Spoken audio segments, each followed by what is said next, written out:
There really aren't any more weekends, weekdays. One day just blends right into the next. Good news, the post-holiday surge reduction continues. Surge reduction, confusing language. Post-holiday surge reduction continues. The reduction continues. Numbers are down.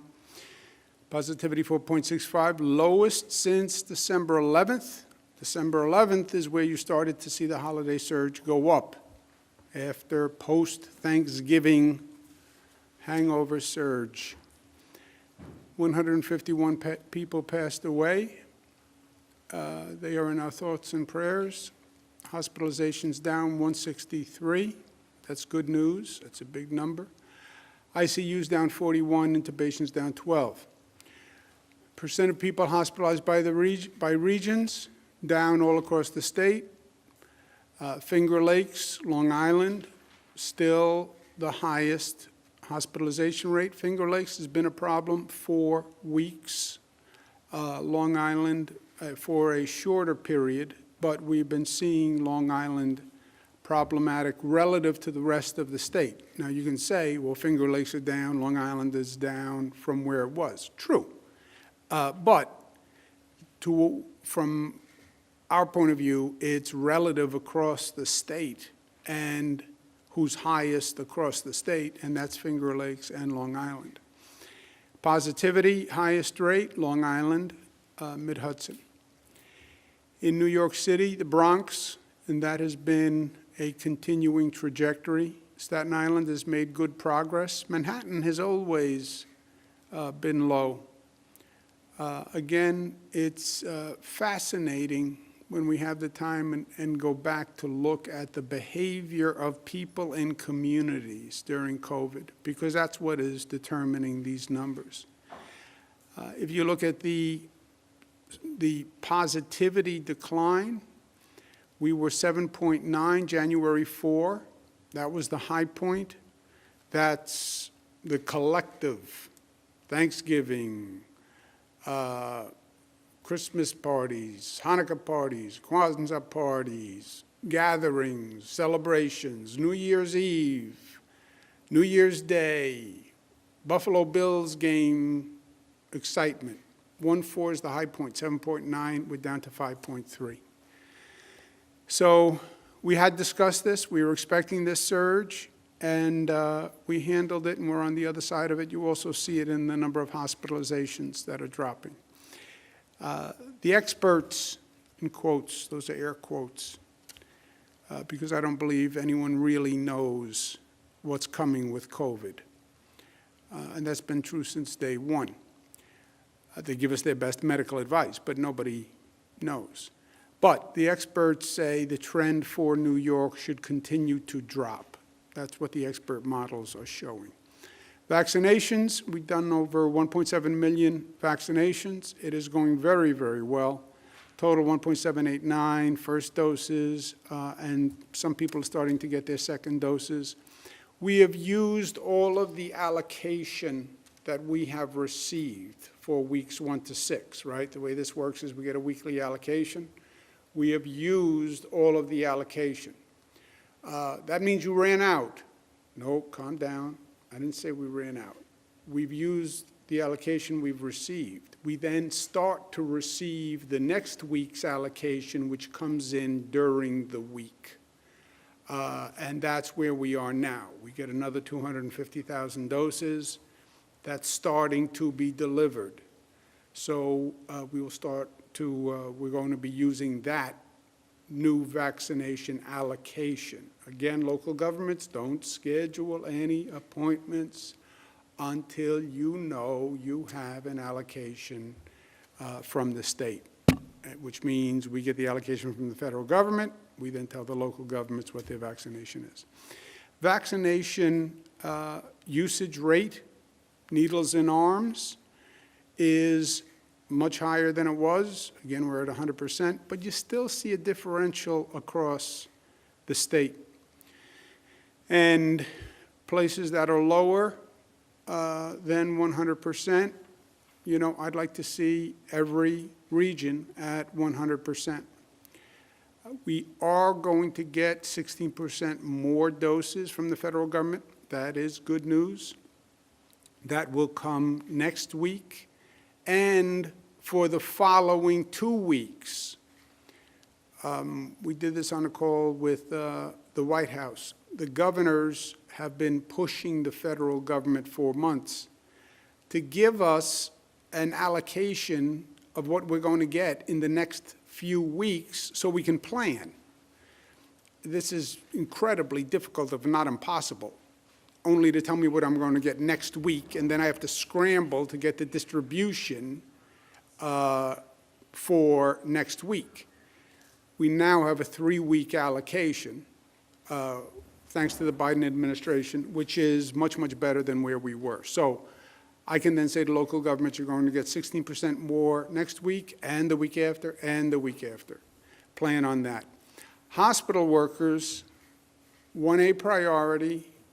They are still the priority, even though we have a lot of other categories eligible, because vaccinating hospital workers protects hospital capacity. If hospitals get overwhelmed, I am telling you what they're going to say. They're going to say we have a staff shortage. Not that nurses and doctors disappeared, but that they got sick. If they are vaccinated, they won't get sick. Vaccinate the healthcare workers. We're up to 73%, and that is great news. January 18th, we were at 63%. We then did a full court press. I used my most persuasive charm offensive to convey to hospitals that they had to get this vaccination done, convey to local governments they had to get the vaccinations done. We went from 63 to 70% in 10 days. That's a point a day. So that's phenomenal progress, and I thank them all very much for doing a good job. Yes, it was urgent. Yes, I said it was urgent, but they responded, and I thank them very much.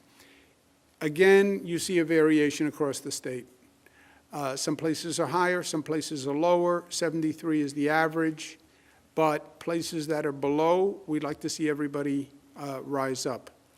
This is, and there's a variation by hospitals across the state. These are the top 25% of performing hospitals and the bottom 25% of performing hospitals. Okay, we have about 200 hospitals, give or take, in the state. This is the highest vaccinating, 25%, and the lowest vaccinating, 25%. I can't read this chart, so you can read it at your leisure. These are the top 25 hospitals, not percent, top 25 hospitals, and the bottom 25 hospitals. And this I can almost read. Syosset Hospital, 100%, great job. Cayuga Medical Center, 100%, great job. Staten Island University Hospital, 100%, great job. New York City Health and Hospitals, Woodhull, 100%, great job. Northern Westchester, 97, very good. Not great because you're not 100. If you were 100, you'd be great, but 97 is very good. University Hospital Stony Brook, 96, good. Not great. 37%, New York City Harlem Hospital Center. New York City H&H North Central Bronx Hospital, 38%. 40% Montefiore Mount Vernon Health. How do you have some hospitals at 100 and some hospitals at 37%? Please, local departments of health, look into this. I will wager you this. If we get into trouble with hospital capacity, the hospitals that are on the bottom of this list will be the first hospitals to have a problem with hospital capacity and getting overwhelmed. That is my wager. I just hope it never happens. Bronx positivity is still high, and we've been talking about this for weeks. It's at 7.06%. We're going to open a mass vaccination site at Yankee Stadium. You cannot play baseball when you come, but you can come to Yankee Stadium. It is a joint effort. I want to thank the city, Mayor de Blasio. I want to thank the Yankees, Randy Levine, I told him that we would not disturb the grass. Please honor that commitment. Somos Community Care is actually going to operate it. Henry Munoz, who's done a fantastic job for this state, I want to thank them very much. And the National Guard will be constructing and administering the site. And I want to thank all the National Guard people who I've been out there with them many, many times through COVID and many other emergencies. They do a great job. And when I ask them to come out, I go out and I join them, and I'm going to join them at Yankee Stadium. I'm going to be more of a construction supervisor, manager role. Not that I won't do the heavy lifting. Dr. Zucker is going to do a lot of the heavy lifting, poles, tents, but I will do the supervising of the operation. Any local government that needs help in providing social equity efforts, let us know. There's two issues on social equity. People have to have access, poor communities, Black community, Latino community, and they have to accept it and get past the vaccine hesitancy, which we are seeing, and it is a very real issue, and we've been talking about it for weeks, and we expected it, but it is a very real issue. But any local government that wants a specialized effort, we will work with them to do it. Overall, we're reopening the economy and we're protecting public health. We said it was never one or the other, it was always both. So it's smart and safe. It's following science and following data. You watch those numbers and you react to the numbers. What is happening with the positivity, what's happening with the new cases per capita, what's happening with the hospitalization rate, and adjust the economic valve as follows. New York City, we went from 7.1 in January. That was our high point in New York City. It was the high point across the state. That was the post-holiday surge high. We're down to 4.9%. And again, all the models project that number to continue to drop. New York City restaurants, on our current trajectory, we can reopen indoor dining at 25% on Valentine's Day. The restaurants want a period of time so they can notify workers, they can get up to speed for indoor dining, order supplies, et cetera. So we're saying indoor dining 25% on Valentine's Day. Going forward, we are very excited about the possibility of reopening venues with testing. We demonstrated it in Buffalo at the Buffalo Bills playoff game. 7,000 people tested before they went into the stadium. We've had virtually no cases of spread from that game, 7,000 people. We're not going to have the full vaccine for many, many months. In New York, we want to use testing as the key to reopening events. And we tested it in Buffalo, and we want to start to extend it. We're going to extend it in the New York State safe marriage receptions. Promise of marital bliss is returning. All patrons who attend the event will be tested. You can have 50% capacity of the venue, up to 150 people. It has to be approved by the local health department, and this will go into effect March 15th. We are developing more rapid testing capacity all across the state. We're also developing an app which a person, once they receive the test, can have on the app. So we're excited about this. We're also developing guidance, much like marriage receptions, for events where you can do testing and you can do monitoring, and the local health department can regulate it. So New York says, I do. I don't want to create any pressure for anyone, especially undue pressure. I don't want to create any personal pressure. I don't believe that's government's role to create personal pleasure, but here's an idea that you may want to consider. Restaurants are opened on Valentine's Day. you could make a reservation now or plan dinner on Valentine's Day.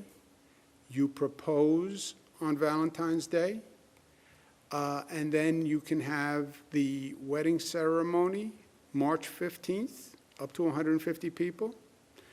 People will actually come to your wedding because you can tell them with the testing, it will be safe. Everybody there will have been tested, and everybody will be safe. Because for a lot of these venues, I don't believe it's about the government restrictions. I believe if I said today, movie theaters can open to 100%, I don't believe people go. I believe people have to be confident that it's safe. And if you can say, everyone in this reception is going to be tested. Again, no pressure, but it's just an idea. Get engaged on Valentine's Day, on the restaurants reopening, and March 15th, you can have the wedding, 150 people. New York State is exploring a low-cost New York State engagement ring that we would actually make available. It has a little heart on it, little I love New York, little COVID remembrance. That's not true. General caution on all of this, we make decisions based on facts, based on the numbers. New York City numbers down. These numbers are now down. But facts change. It sounds inconsistent. We like to think a fact is always a fact. No, facts change. COVID facts change dramatically, and they change often. There's now another new term in the COVID lexicon, variants of interest. Variants of interest. That's a new one. Variants of interest refers to these new strains that are popping up that we are just learning about, the UK strain, the Brazil strain, the South Africa strain. And medical experts are saying these strains could take over, they could be dominant, they could increase the infection rate. 6 weeks, you could have a dominant UK strain that could increase the infection rate. South Africa strain may be more resistant to a vaccine. I understand all the possibilities. And if there are facts, and if the facts change, then we will have a different situation. One state response that is a given, basically our precaution, if any area's hospital capacity hits 85%, then we go back to restrictions, right? Because hospital capacity is the red line. That's when you're in the danger zone. Hospital capacity, that's why I'm so persistent on the vaccination of healthcare workers. But we are subject to the facts if the facts change. I mentioned this the other day.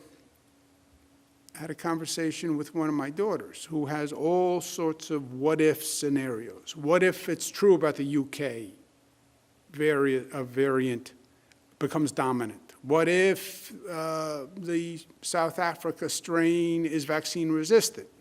What if the Brazil strain connects with the UK strain, connects with another strain? What if this, what if this, what if this? Yeah, there are possible scenarios that could develop that are problematic. That is true.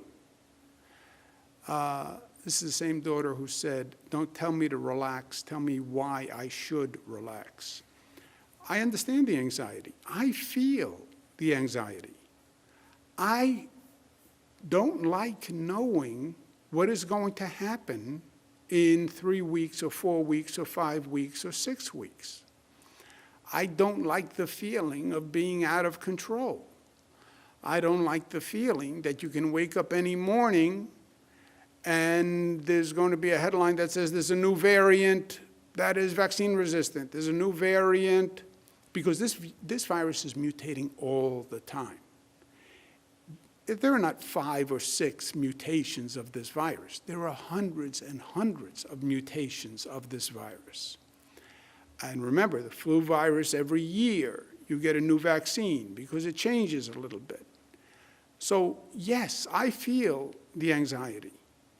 And I feel that we're not in control. And yes, I like to be in control. Well, control freaks. Yeah, I like to be in control. I like to know what's coming down the road so I can prepare. This is a situation where nobody knows what's coming down the road. Nobody knows. I talk to the best experts. They'll have a theory, maybe this, maybe that, maybe this, but nobody knows. So what do? You deal with the facts when you know them. If the numbers change, we change. If the enemy changes, we change. If the infection rate changes, we change. If a variant comes, we change.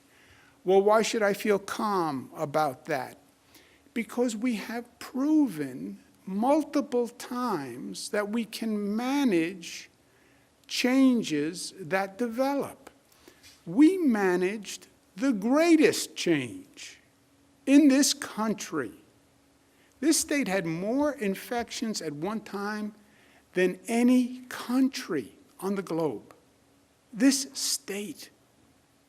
And we were alone when we got ambushed. And COVID came and nobody knew. It was here for months, nobody knew. We dealt with it. The infection rate went crazy. We dealt with it. Hospitals were overwhelmed. We were right on the brink of hospital capacity collapse, like California, like Italy, but it didn't happen because we handled it. We handled the fall surge. We handled the holiday surge. If the facts change, we will handle it. Should it relax us? No, it doesn't relax me. But I believe whatever happens, we can manage it because we have already managed the worst that has happened in this country. So I'm confident that if the facts change, the circumstances change, we will manage it. I can't predict what it will be, but I am confident that whatever it is, we can handle it. The reality on the vaccines, all of this is subject now to the production capacity of private drug companies and the United States' ability to procure. It's not about distribution. We have far more distribution capacity than we have supply. We have thousands of distributors and more distributors that can be brought online. The question is not really supply. The most accurate way to say supply is it's a question of production. United States government right now is a pass-through, right? You have private drug companies producing Pfizer, Johnson & Johnson, hopefully, Moderna, Novavax. They're producing. The U.S. procures it, and then the U.S. sends it to us. But the faucet is the private production. We'll distribute all that we receive. But even with President Biden's new announcement of increase, which is very welcome, it's 6 to 9 months to get enough vaccine to vaccinate people in this country. I think President Biden, the federal government, should now consider the Defense Production Act. We went through this in the spring, and we paid a very high price for it. When we ran out of PPE, and we ran out of reagents for testing, and we ran out of Q-tips. They call them nasal swabs. I call them big Q-tips. And we ran out of ventilators. And the manufacturers could not produce any more ventilators. What the Defense Production Act says is the federal government can say to private companies, you must produce this product. The problem on the drug production, the vaccine production, is the manufacturing capacity of the drug. These are very specialized machines, specialized equipment. This is not going to go away anytime soon. There probably will be a new virus that requires a new vaccine and a new booster shot, if you will. This is going to be multiple years. Use the Defense Production Act. Let's increase our manufacturing capacity of the drug. This is a war. The Defense Production Act was used in wartime. That's what the previous administration said to me. Well, that's for wartime. This is wartime. COVID is a war. More Americans died from COVID than World War I, World War II, Korea, Vietnam combined. So yes, we are at war. Use the Defense Production Act, because this is not about the next 6 to 9 months. This is about the next 2 to 3 years. New York State needs federal fairness. They're discussing the COVID relief package now. We need $15 billion in federal relief, and we need SALT repealed. On the COVID relief, finally, President Biden, thank you, put in state and local financing, $350 million. The governors, Democrat and Republican, have been calling for that for over a year. We need 15 of the 350. We need 15 of however they make the sausage between the Senate and the House. We need $15 billion in federal relief. And this is a fair request. New York State was ground zero. New York State had a different problem with COVID than any other state. That is a fact. Yes, I am the New York governor, and yes, I fight for the people of New York. That is my job. I represent the people of the state of New York, and I will fight for them and advocate for them. But I have no problem saying to any governor in this state, which I have, New York had a different problem than you had. New York was ambushed. New York got hit harder. New York was hurt by the federal negligence for letting the damn virus come here without telling us. New York lost more people. New York was the laboratory for all the other states to watch, so they had notice. New York was ground zero. We expect fairness from the federal government, but we also demand fairness from the federal government.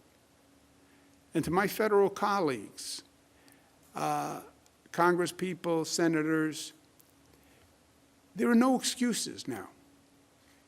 You are in charge. You are in many ways executives. The buck stops with you. Democrats control the Senate, Democrats control the House. We have a Democratic president. This is a different time in history. There is no one to point the finger to. We need you to deliver for New York. And when it comes to SALT, SALT was just a political theft. What they did in the federal government was they increased our taxes and they gave it to Republican states because they had Republican control. And their theory was, if you can do it, do it. It wasn't fair, it wasn't just. It was pure politics. They took from the blue states, they gave to the red. And the state that they took from most was New York State. And New Jersey, and Massachusetts, and California, and Connecticut. They took the most from those states. And those are all northeastern states. And it hurt the northeastern economy. And they gave it to the Republican states. Every Democratic congressperson, every Democratic senator said it was an outrage. And we'll fix it. Well, you know what? Fix it. Because now you're in charge. I'm going to organize a national SALT repeal effort, because this is not just about New York. This is about all the states that were hurt. Public safety is a top priority. We want to talk about the economy coming back. The economy does not come back unless people know it's safe. Cities don't come back unless people know cities are safe. That is a blunt truth. We all understand the tension between police and certain members of the community, loss of trust, loss of respect. That's been true for over a year. I've said numerous times, problems don't go away if you deny them.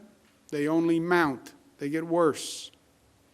It's true in life. It's true in society. It's true in government. Government leaders put people at the table, work it out.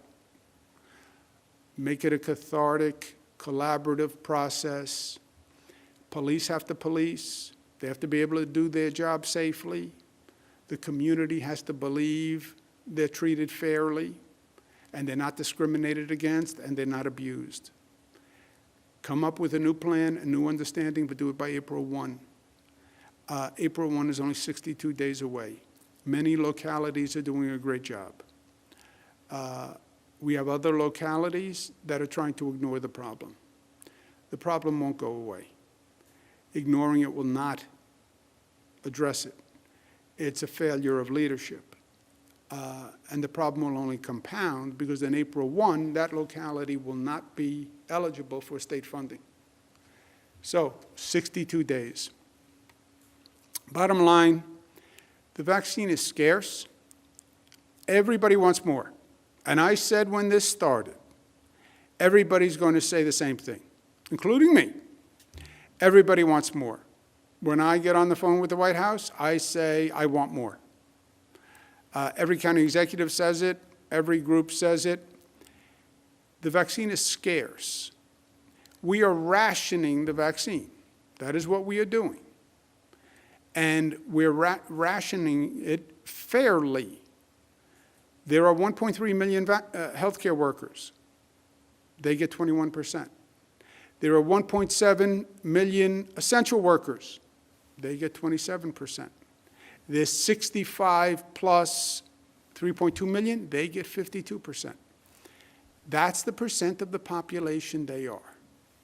I'm not picking a healthcare worker over an essential worker over a 65 plus person. We're doing it fairly by population because every life is as valuable as every other life. And these were the national priorities that were set, and we're doing it fairly. And I feel good about that. I'm saying to my local colleagues, don't play politics with vaccines. Don't play politics in this moment. You have healthcare workers, you have long-term care facility residents, long-term care facility staff, developmentally disabled staff, college professors, police officers, fire professionals, mass transit professionals, grocery store workers, child care, and then you have people who are 65 plus. It is divisive for a politician to say, well, I think police should get more. I think grocery store workers should get more. I think nurses should get more. It's divisive and it's cheap.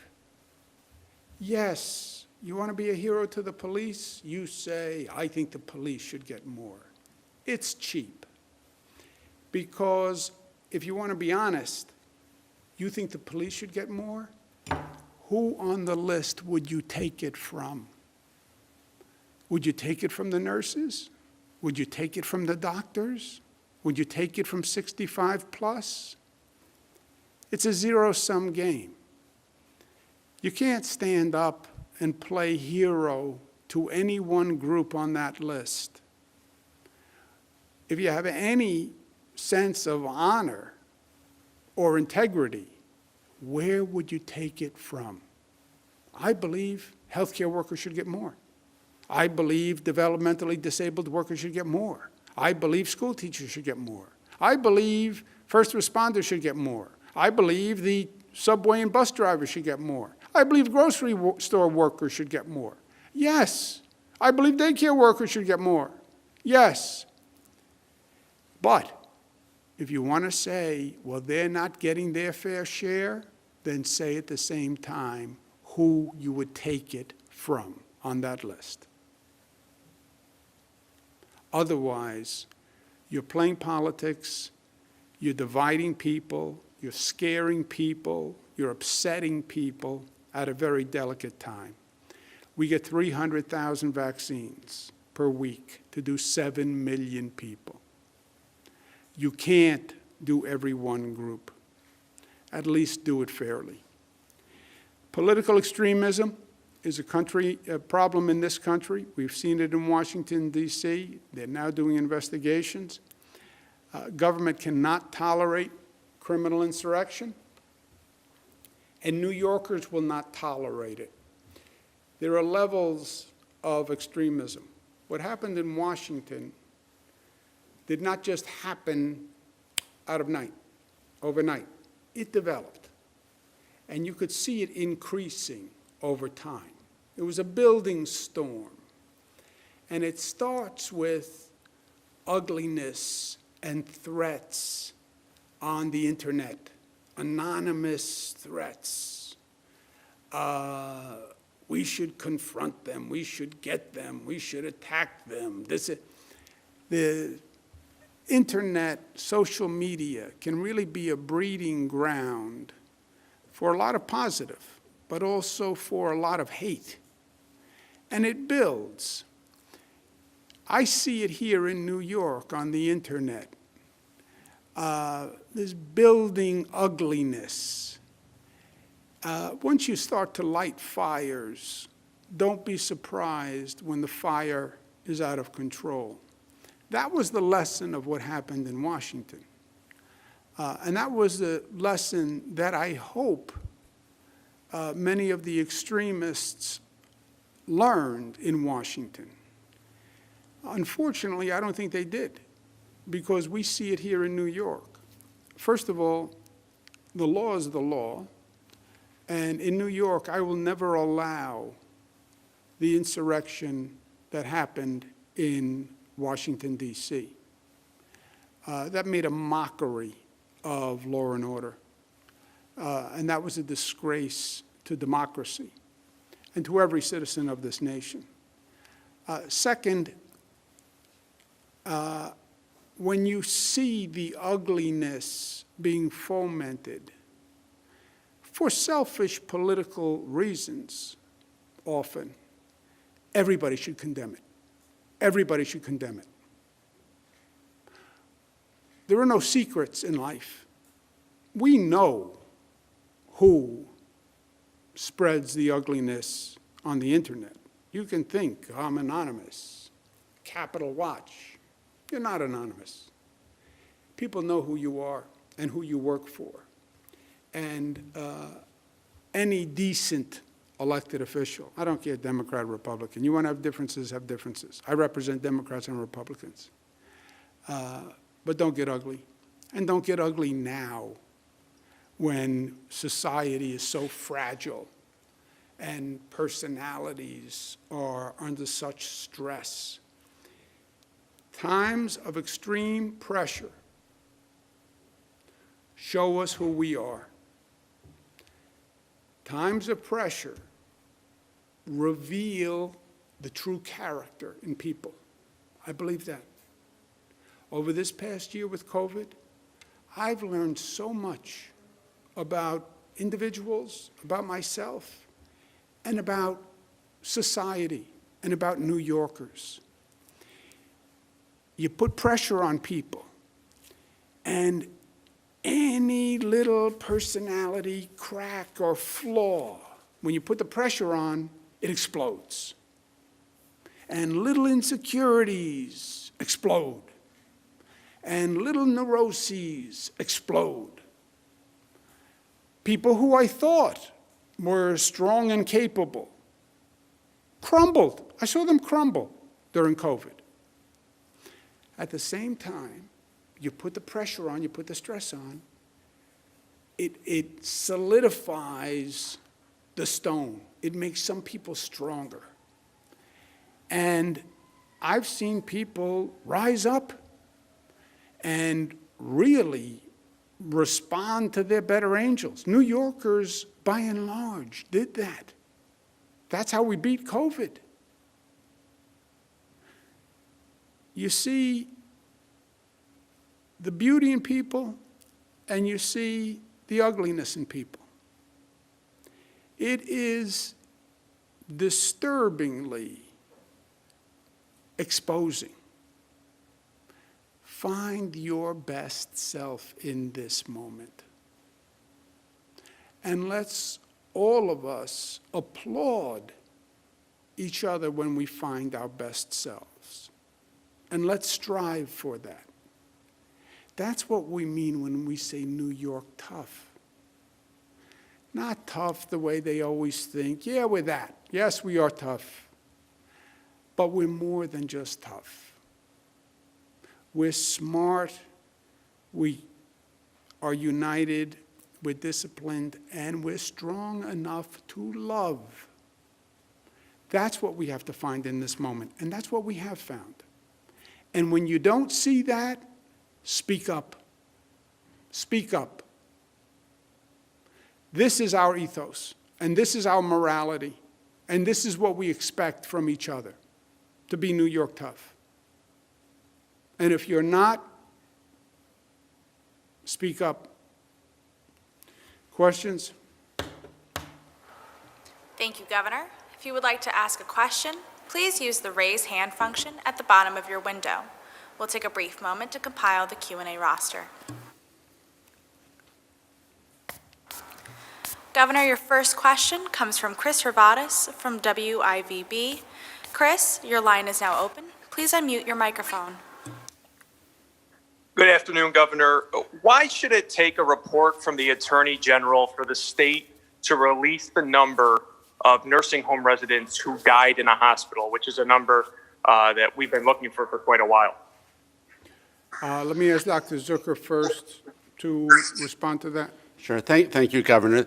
There are a few key points here that I'd like to make, which is that we've always been transparent on the number of nursing home deaths that were reported in the facility. We've always said those are the in-facility deaths. And we've also said that there have been hospital deaths.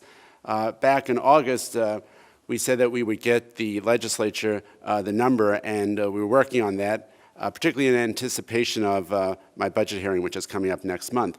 But when I saw the Attorney General report, decided that we need to finish that up quickly and get these numbers out in real time. The other key point, and this is a very important point to emphasize, is that the total number of deaths does not change. That number has not changed, and we put that out. And to misrepresent that number actually is factually inaccurate. And so in the report, when I saw that that was there, I said that when they said there was undercounting, that's just factually inaccurate. We wanted to get that out. And Governor, as you have said on all of these presentations, reporting the number of deaths is always the hardest number to report out there, and we wanted to be sure that those numbers were accurate. Thank you. Yeah, if I just also remember the context here. The report affirmed everything the commissioner said. Where this starts is, frankly, a political attack from prior federal administration, HHS, their great spokesperson, Michael Caputo, who's Roger Stone protege, who said we had more nursing home deaths in New York because of something that the state health department did. This report affirms everything the commissioner said for the past year. The State Department of Health followed federal guidance by CMS and CDC. Commissioner said no not-for-profit nursing home was forced to take anyone. Report confirms that. If they took a person who they could not care for, a COVID-positive person, they violated the law. The report says that. And the Department of Health only counted the number of deaths in hospitals and the number of deaths in nursing homes, released that number stays the same. Well, how about people who were transferred from a hospital back to a nursing home? That number, the department was correlating, because you have to get that from the nursing homes, and the report also says the information from nursing homes is often incorrect. And that's the number to date, but it's an ongoing process. Next question. Governor, your next question comes from Jennifer Lukey from WHEC. Jennifer, your line is now open. Please unmute your microphone. Good afternoon, Governor. Your staff is often unapologetically aggressive when it comes to defending your policies, particularly on social media.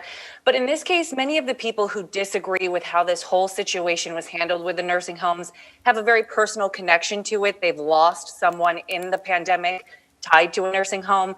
So the policy aside, who was right, who was wrong, just as a father, as a son, what would your message be to those families today?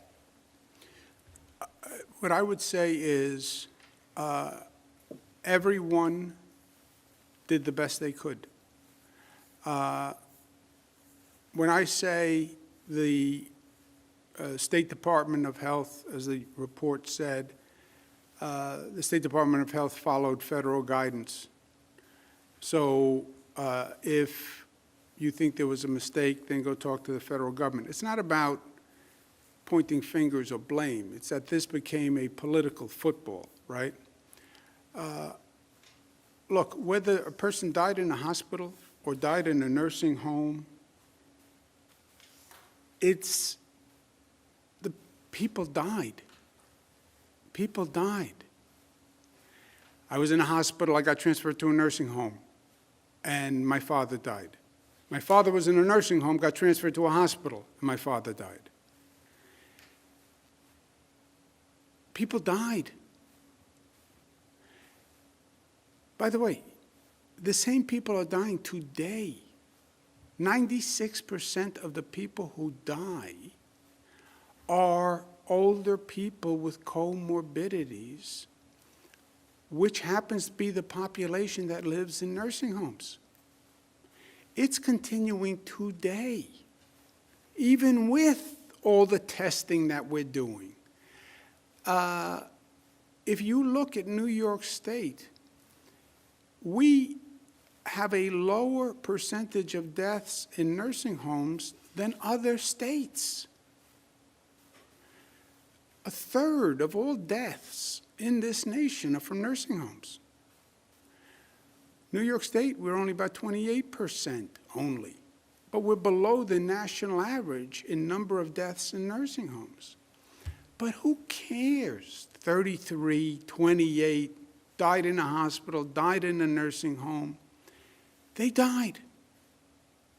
And I dealt with the loss of my father.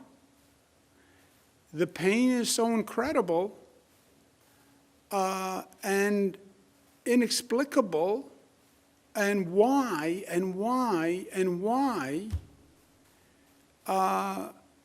it's a tragedy. It's a tragedy. And I understand maybe the instinct to blame or to find some relief for the pain that you're feeling. But it is a tragedy, and it's a tragedy that continues today. I believe everybody did the best they could. I believe the federal government, CDC, I believe they gave the best guidance they could. I believe they give the best guidance they can today. I believe the State Department of Health, they gave their best guidance and made the best decisions on the facts they had. But it doesn't mean people didn't die, and it doesn't mean people won't die today, and people won't die tomorrow. And it doesn't mean that I'm not going to get up here tomorrow or Monday and read a death number on that screen and think about the 100 people who died, and then the hundreds of family members who were home crying that day. And that's going to continue. That is the curse of COVID. Can you protect old people with comorbidities from COVID? Totally? No. No. If we could, it would be over. If it wasn't over last year, it would have been over by now, right? It's still not over.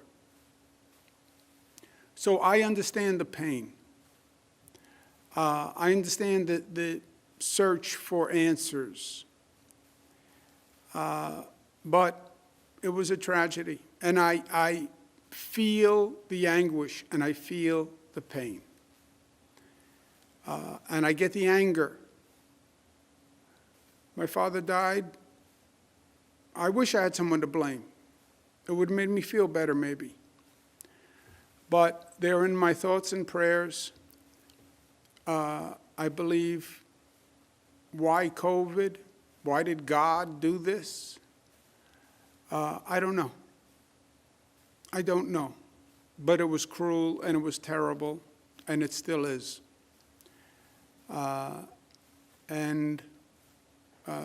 Luckily, I'm blessed with faith, and that helped me at times of pain. But my heart goes out to each and every one, and I feel it personally. And everybody should know it's not because, and when I do the death numbers on Monday, it's not because everyone didn't do everything they could to prevent it. Next question. Governor, your next question comes from James Ford of WPIX. James, your line is now open. Please unmute your microphone. Thank you, Governor. Appreciate the time. Regarding the lifting of the indoor dining ban in New York City, some restaurateurs say that 25% capacity still isn't enough to save their businesses. What's your message to them? Also, your presentation said the production of vaccines needs to be increased, including the Johnson & Johnson vaccine. Its efficacy we're now seeing is at about 70%, so lower than the others that are available. What role could it and any vaccine that might not be able to protect against new strains of the virus, what roles can they play in the state's vaccination program, sir? Yeah, 2 points. First, some restaurants say 25% isn't enough. Look, 25% is better than zero, and that's where we are now.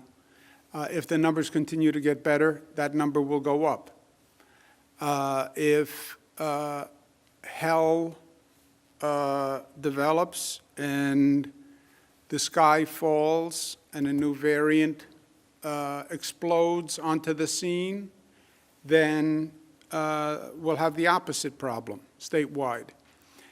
But if the numbers continue to get better, then we will continue to increase the numbers, right? It's an economic metric. It's a number. Well, 25% isn't enough. You can't find the business owner who will say they don't want to do more.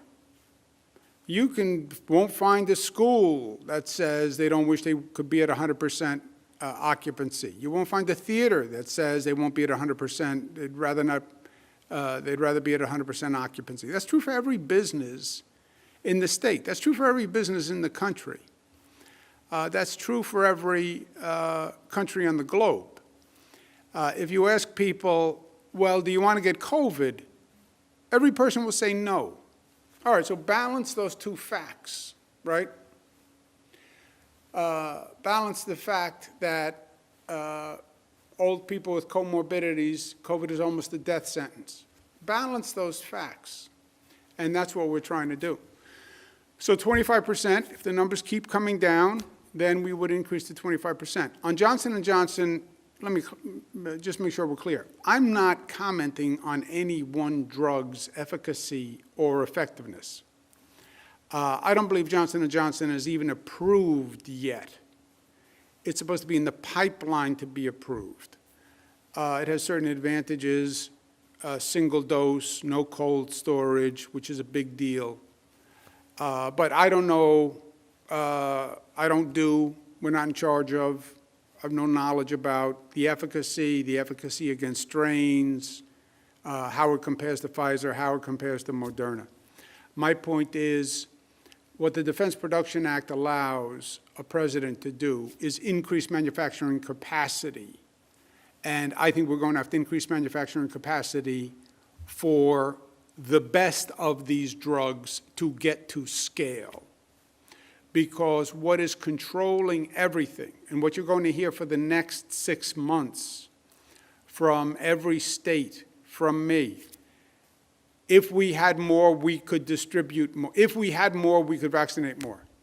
If we had more, we could vaccinate more. All this pent-up frustration.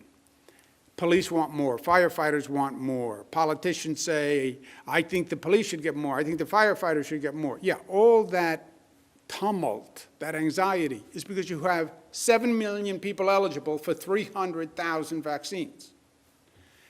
That's the situation that the federal government created.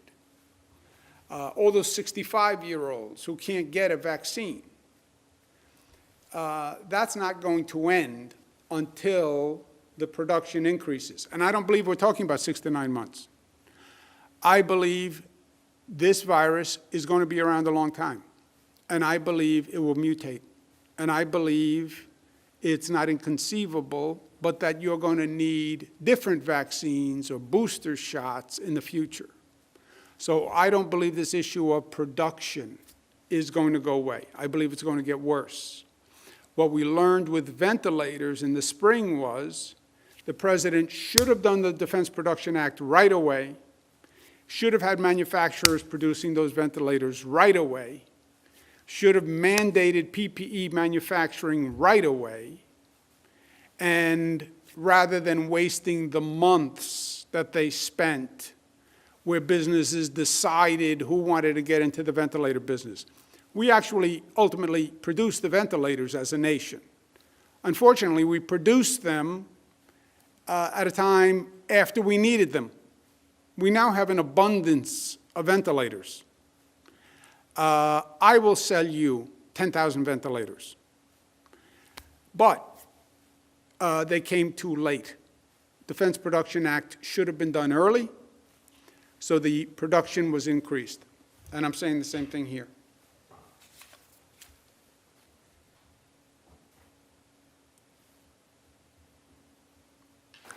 Governor, Next question, operator. Governor, your next question comes from Juliet Papa of 1010 Wins. Juliet, your line is now open. Please unmute your microphone. Okay, thank you. Good afternoon, Governor. Actually, I have 2 questions. Why did you count hospital deaths separately from nursing home deaths? And going forward, is there a plan to do that differently? And also, given the success of the Buffalo Bills game and testing and allowing wedding receptions, what are your plans for baseball and for Broadway?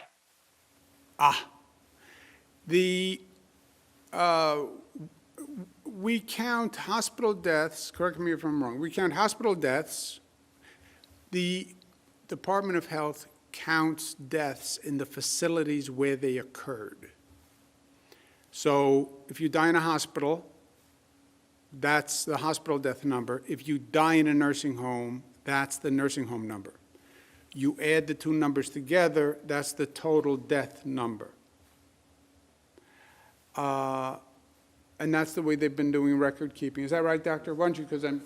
Sure. The governor is correct about that. And you have to remember historically, when this began, most people were dying in the hospital, right? Initially, before we had the situations in the nursing homes, people were transferred to the hospital, and then we were tracking the hospital numbers. And then we realized that people were dying in the nursing homes. We tracked those numbers. But it's important to know where someone dies and to put that down. As the governor said, we track both of them, and then we add them together. Point that I want to make, if you all recall, since the beginning of this pandemic, the federal government never gave any state clear guidelines on how they should be reporting anything, frankly. To date, 13 states report absolutely zero data on nursing home deaths, and only 9 states in the country, New York being one of them, gives the presumed number. So I would argue at this point, New York puts out more data on deaths than any other state in the country. And at the beginning of this, when it was a real crush, you had nursing homes reporting deaths, you had hospital reporting deaths, and I remember DOH was trying to determine whether or not there was going to be double counting. And the cleanest way to do that was to say, do it where the person died, and then after the fact, we'll go back and do a full audit, which is what's happened now. But you're right, Julie. The numbers, the bottom line number doesn't change. You die in a hospital, you die in a facility, add that together, that's your total number. Well, we want to look at sub-numbers. How many went from a hospital to a nursing home? How many went from a nursing home to a hospital? How many were in both? They're talking about sub-numbers within the total number. Again, we started with this theory that the State Department of Health did something wrong when it came to nursing homes, but the report says, as a matter of fact, they didn't, which is what the commissioner said all along. The baseball theaters, first we have a whole pop-up arts program, which is going to operate separately, which is going to jumpstart the arts, especially in New York City. And I announced that in the State of the State. I'm going to have more to say about that in the next couple of weeks, but that's going to be exciting. That is, how do you jumpstart the arts in a specific sort of one-off way, right? Just to get the energy back up and the entertainment back up, and you have actors who haven't worked in a long time and musicians who haven't worked. So finding venues that are safe, outdoor venues, very creative. And that's the pop-up arts effort we're going to have. On theaters, baseball season, first you have to look at where we are with the overall trajectory and the numbers, but I believe this testing before has a lot of promise. And it can't be we wait for the vaccine because it's too long. And my argument has been, and we tried it with the Buffalo Bills, if you test people before they go in and you know they're negative, then you have a certainty about the virus, right? If you don't have it, you can't spread it. And Buffalo Bills was sort of an extreme demonstration because it was 7,000. Now, it was outside, but it was 7,000 people. We're now applying that to marriage ceremonies. 150 people, 50%, but you're tested, but the local health department approved it, monitored it to make sure you were tested. Could you start to apply that to different venues? I say yes. What do you need? More rapid testing, which we're working on, and proof that you took a test. But I think the rapid testing is going to be a key to reopening the economy. Next question, operator. Anyone have anything to add? Anything I said, misstatements of fact? Too much pressure on the marriage with the Valentine's Day? Sorry. Bad joke. Next. Governor, your next question comes from Dave Evans at WABC. Dave, your line is now open. Please unmute your microphone. Governor, can you hear me? Yes, sir, Dave. How are we doing? Hey, I like your Valentine's Day idea, but I wanted to ask about, if I could for a second, jumping back to the nursing home. My question is, when we look back at that period of May, June, and July, when the deaths were so high, and folks weren't segregated when they came from the hospital back to the nursing homes, do you wish that things had been handled differently, that you had better guidance from the CDC or from the health department that things were handled differently? Well, David, let's make sure we're clear on the facts. The federal guidance said that people who were in hospitals but who were presumed not contagious could go back to a nursing home which could handle them. Not all nursing homes can handle them. And the nursing home had to, by law, say that they could handle those people. Now, the OAG's report in the Department of Health has said if a nursing home accepted the person and couldn't handle the person, then they violated the law. And that has to be justified, because that's not just during COVID. That's a nursing home should never take a person who they can't handle. That's an ongoing concern, because if they accept a COVID person, do they accept a person with pneumonia? Do they accept a person with any disease that they can't handle appropriately? But do I wish this never happened, Dave. I wish none of it happened.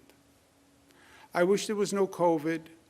I wish no old people died. I wish I didn't have to call out National Guard who got sick, some of whom got sick and died. I wish I didn't have to ask essential workers to leave their homes, bus drivers, some of whom got sick and died. I wish I didn't have to ask the nurses and the doctors to work around the clock and deal with hell, some of whom got sick and died.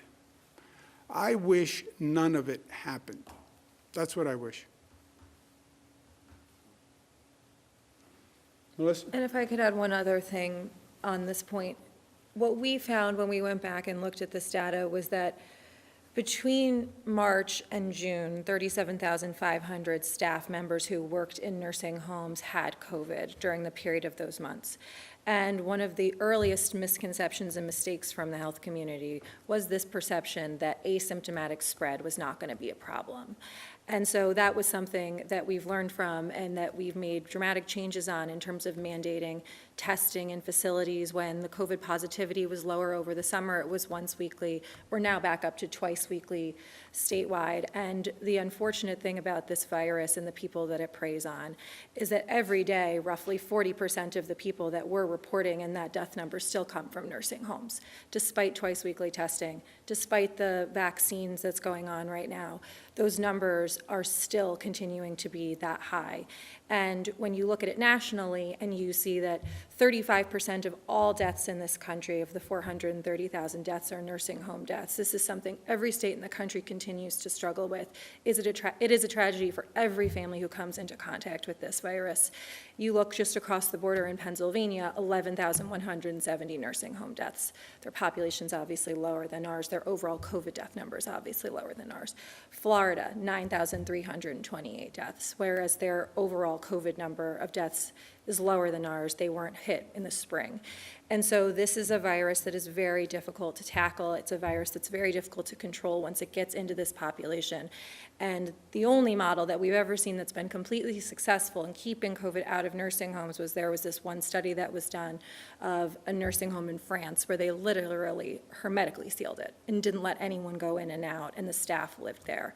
And short of that, this is something that is very difficult, although we all get up every morning striving to do better and striving to make sure that these nursing homes are doing better for the families that they serve. Yeah, and Dave, let me add something else. What do you wish?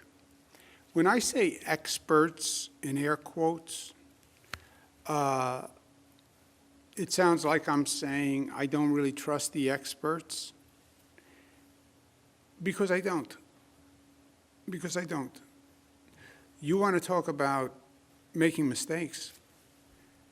How did COVID come here for 3 months and nobody knew? How did COVID leave China, go to Europe, and come here?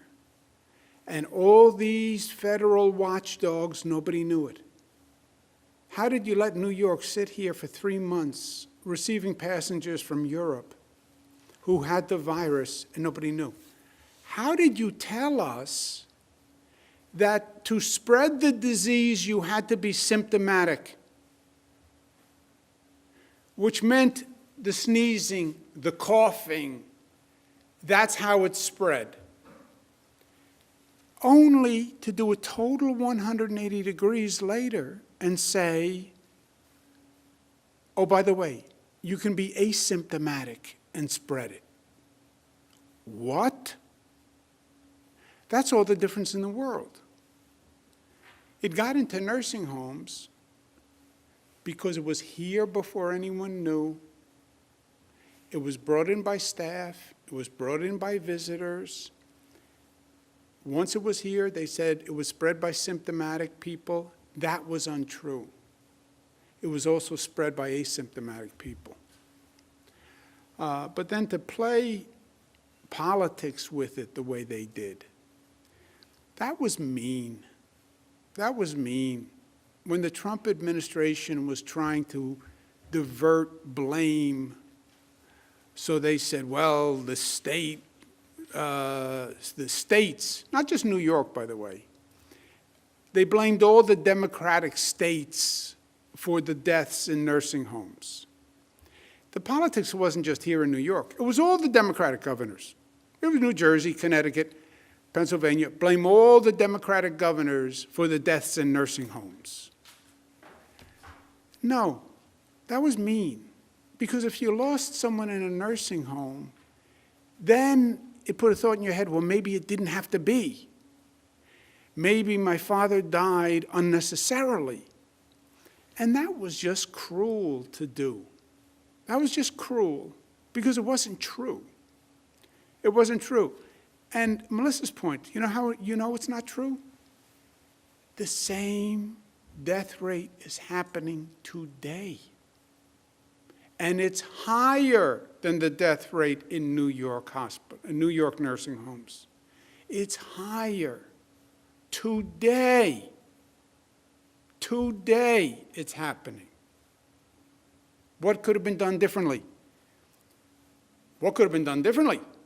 It's still happening today. One more question.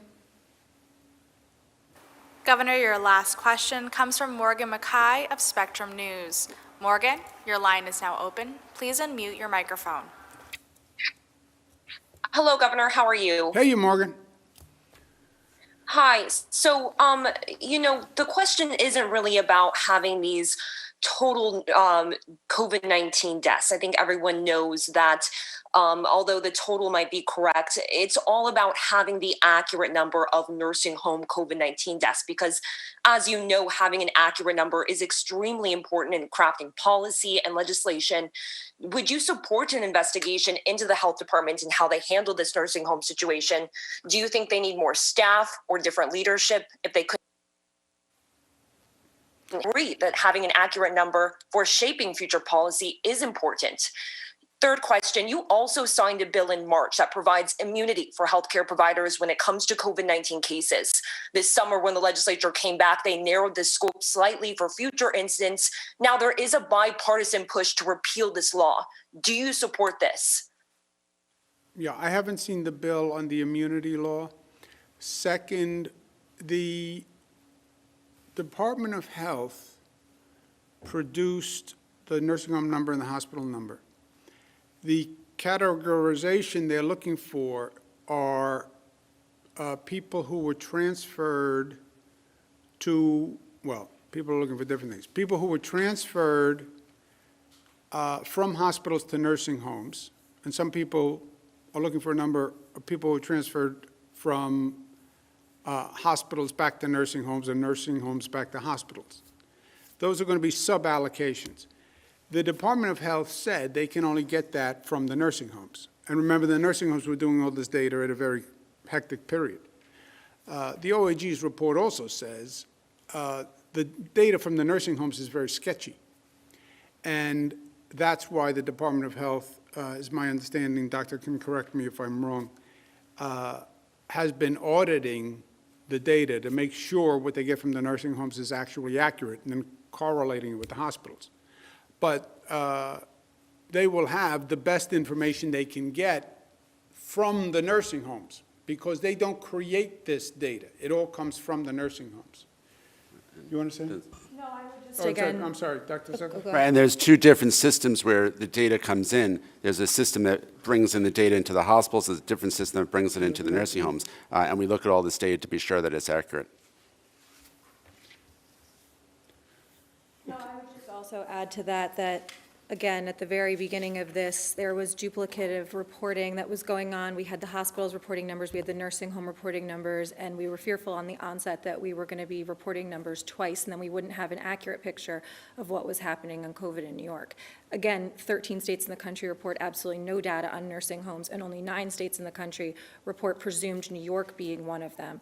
So at this point, I believe that we give more data than any other state in the country, and as the doctor said, this was information that we had always planned on releasing. We were looking to do it ahead of the legislative hearings that were upcoming, and the audit continues to be ongoing.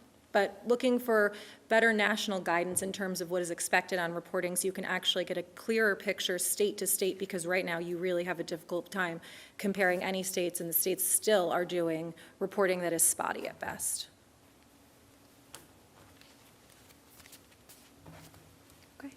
Okay, operator, all of you guys, thank you very much for taking the time today. Have a good weekend, and we will talk to you next week. Thank you.